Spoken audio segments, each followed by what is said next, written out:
Tell me this, how are you? Very good. Life is approaching normalcy, but it's a new normal. You know, there are fits and starts, lots of frantic running around and meeting and going, and then maybe like a week or two of sitting here and watching the squirrels and the fish and having a good time. This is beautiful out here. Thank I mean, you. what is it like to be out here and watching the squirrels and the fish? And I run the risk, and it is a danger, to get used to it and to take it for granted. But anytime we're gone and I come back, it's a moment, and it's a real blessing. There's nothing better in the morning than coming out on this deck and holding Cynthia's hand and drinking a cup of coffee and watching all the critters start coming awake. because this is kind of the time, you know, Michael, at your age, almost, where people start to retire and, you know, their life slows down. And I mean, are you feeling that, or are you feeling like you want to? Well, it's almost the exact opposite. Is I had a little bit of a couple decades there when I didn't do a lot, and I'm not trying to make up for it because I can't. But things are getting busier and more intense than I ever expected them to be. You know, I have to go here, I have to go there, I'm asked to speak here, I'm asked to show up, and it's good to be busy. Yeah. So tell me why you wrote the book. I think I wrote it for a couple reasons. One, to show people what I went through, because I want them to be on board with anything that happens in the aftermath. You know, anything that's going to be changed, from the legislature to police procedures or court procedures. And also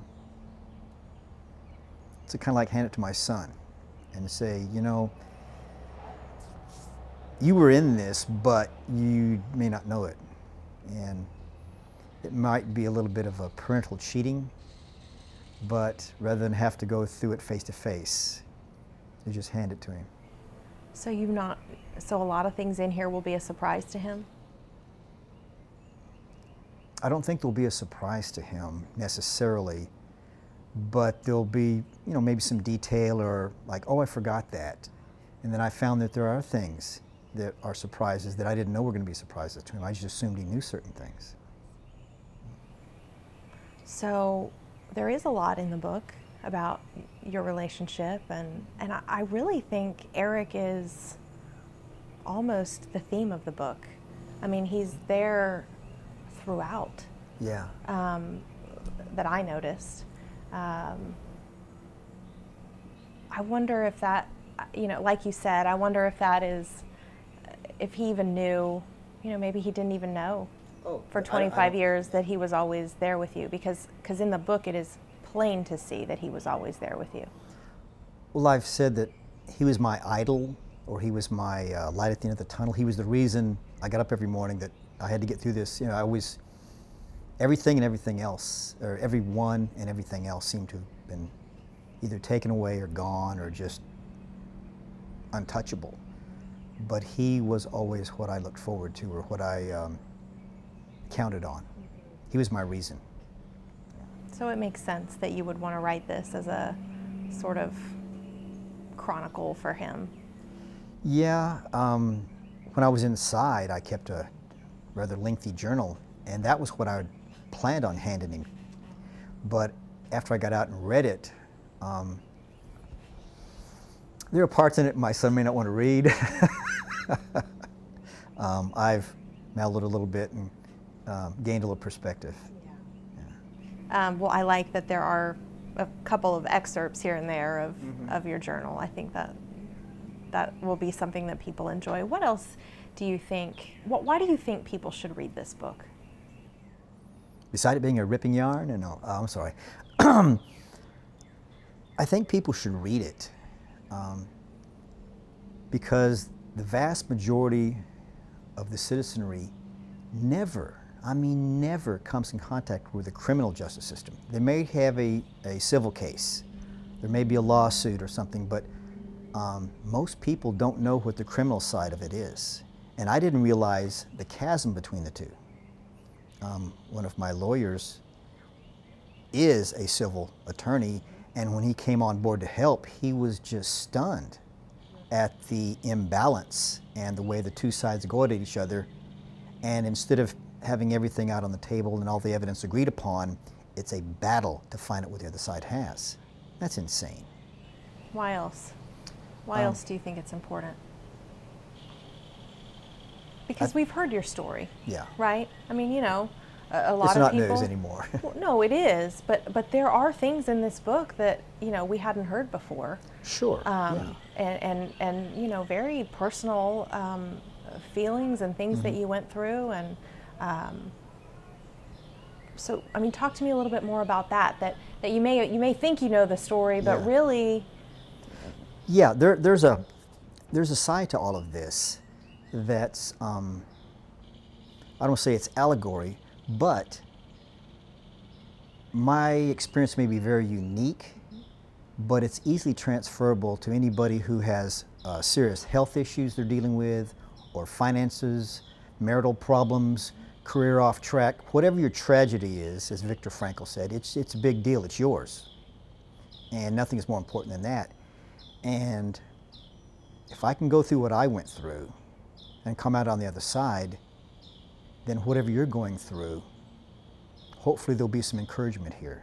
And I think that's probably a more personal and more meaningful thing for readers. And I think what hit me is that everything else, you know, we've seen of you, whether it's an interview, whether it's the documentary, that's somebody else's idea of your story, right? Right. So it's edited in some way, or maybe you don't get to, you say everything you want to say, but it doesn't all make it into the story. They didn't include that part. Right. Yeah. But this is 100% you and what you want to put out there. Yeah, and the editing was mine. There are certain things I didn't want to include and certain things I wanted to include. So I think anybody who attempts to write a book or make a movie or do anything that's all theirs, it's important to them, or you get to see what's important to them. You get to see what they want you to see or hear what they want you to hear, and that's a good thing. Where did you write the book? Tell me about kind of the process of how that worked out. That was done here, pretty much here. I did some of it in the old house, but a lot of it was done here. And do you have an office or like no. out back here? Or? Sometimes I would do it in here. Sometimes I'd go up upstairs in the back bedroom and close the door, and you know how they say it's not that hard to write. You just, you know, open a vein and put it on the page. Is that how you feel? Sometimes, yeah, sometimes. It's cathartic, it's very personal, and sometimes you have to go back and remember, okay, this is for public consumption. And we speak differently when we're in private than we do in public. And so it's a balancing act. It's a mix. And you know that better than I do. No, you're right. But I don't always find it as easy to write, especially when it's about yourself. That's a little harder. It's easier telling someone else's story, I think. Yeah, the memoir, everybody feels like they're an expert because it's you. Right.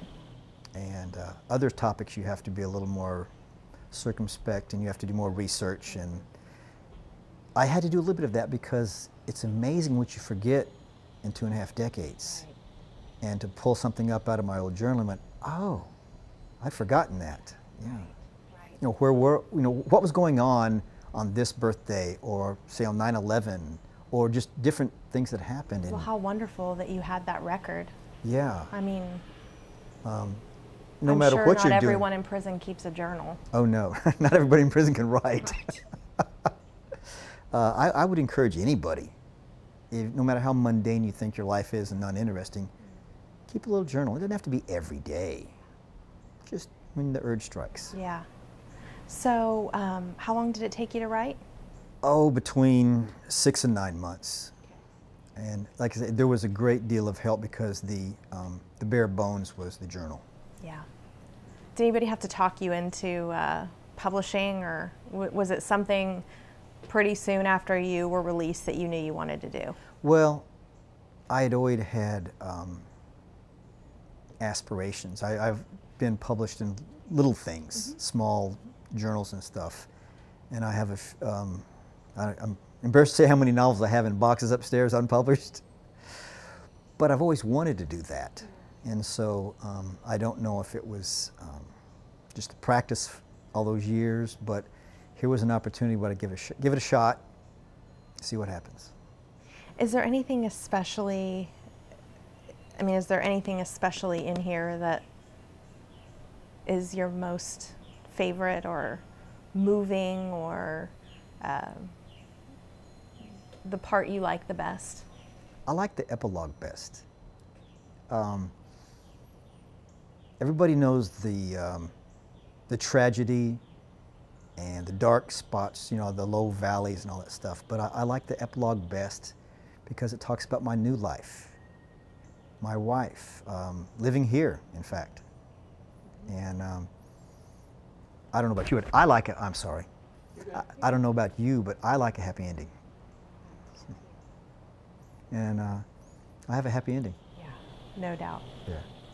So the Michael Morton Act, you know, we know that this has been, that this will be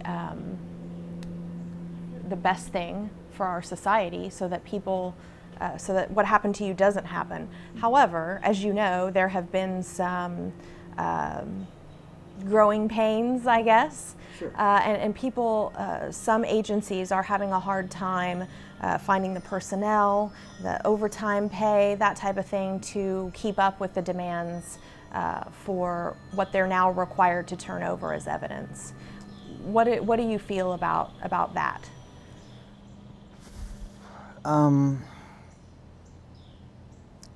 They're not the bad guys. You know, that said, that's the beginning. But I remember when we were negotiating and working with the legislature and all the different parties, I mean, there are a lot of interest groups there. And one of the arguments was that this wasn't even needed. I mean, most counties, the vast majority of counties, in fact, they already have open file system. This is going to be redundant. It's going to be a waste of the legislative effort. And it's just, why? We're already doing this. It got passed, trying to implement it, and now suddenly this thing that was going to be redundant is now extra lawyers, extra copies, extra time, extra money. I don't think anybody is necessarily being disingenuous, but it's well within our ability. It's well within what should be our goals. And 50 years ago, at least, it was required by the Constitution, the MMA here in Texas, it just gives it teeth. That's all it is. And so what if it costs extra money or Well, time? Is that how you feel? No, not at all, because cost is always an issue. I mean, cost-benefit analysis has to be involved with every rational decision. Right. And we don't want to go off the deep end and just have an unlimited budget for this. But our government needs to be transparent. Our prosecutors need to be open and above board. I mean, they are our elected officials. They work for us. They are acting on our behalf. And they are fighting the good fight. We just want them to be accountable, and we want them to be virtuous and principled. And I believe they can. Because who in the justice system, whose goal is not to get the right person who committed a crime? Of course. Why would that not be everyone's goal involved? Yeah, and I think they'd be the first ones to say that. The prosecutors would be on board with that 100%. The issue arises because we are not infallible. And I suspect, I strongly suspect that in my situation, Ken Anderson was thoroughly convinced I was the guy, but without full disclosure, let's say. Didn't work out that way. Well, because as human beings, I think, you know, Yeah. once we make up our minds, we kind of pick, oh, well, I want to see this, and I want to see this, and I want to see this, but I don't want to see that. Yeah. But if that isn't allowed to play out in court, that's when you have a problem. Exactly. I think this MMA is the quintessential checks and balance kicking in. I mean, this is trying to right the ship. But what about this law that now requires every piece of evidence in a capital murder case to be tested for DNA? I mean, had that been around in your time? Well, it wouldn't have affected me. Well, because it wasn't capital. Yeah, right. Well, number one, it wasn't capital. Right. DNA wouldn't advance that far at the time. True. And the hand of God element in my case was that the actual perpetrator wasn't even in the system yet. Right. This is true. But we have to have. But there wouldn't have been a blue bandana, never been tested, just sitting somewhere for years. From here on out is what I'm saying. Yeah. From here on out, there's not going to be any piece of evidence in a capital murder case not tested for DNA. Yeah. Whether we want to make that a legislative issue or a rule issue, I'll be honest, I'm not sure.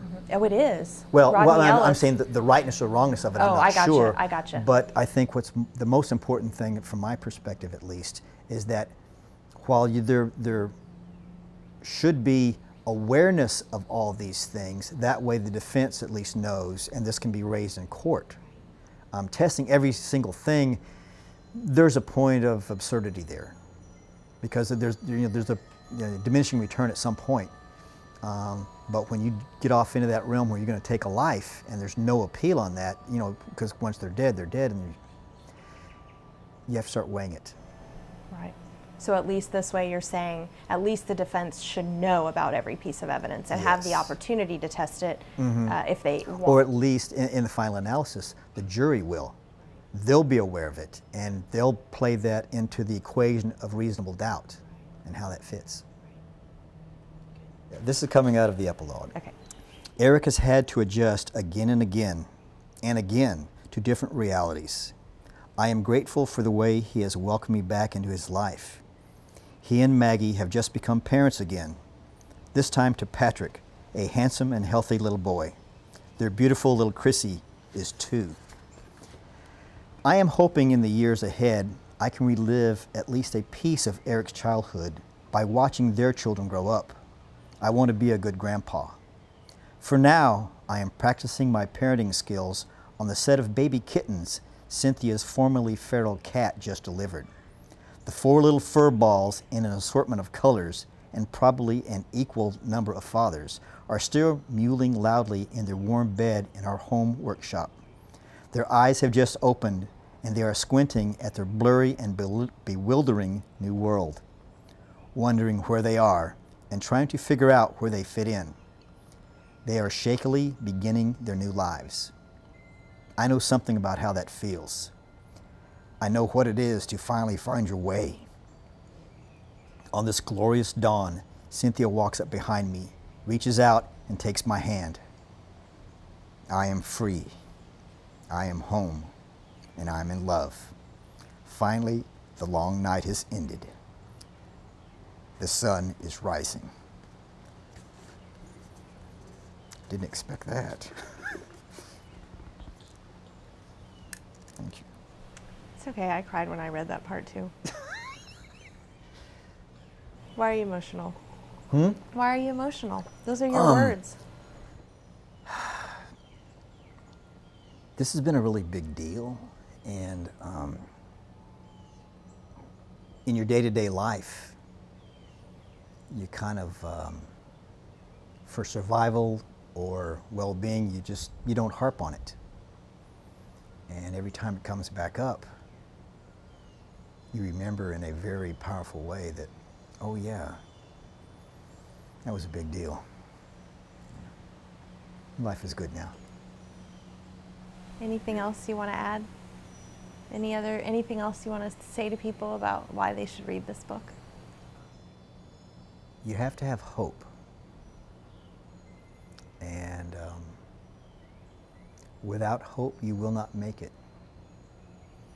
And even though we have faith, hope, and love, love's the stronger of the three. That'll get us through.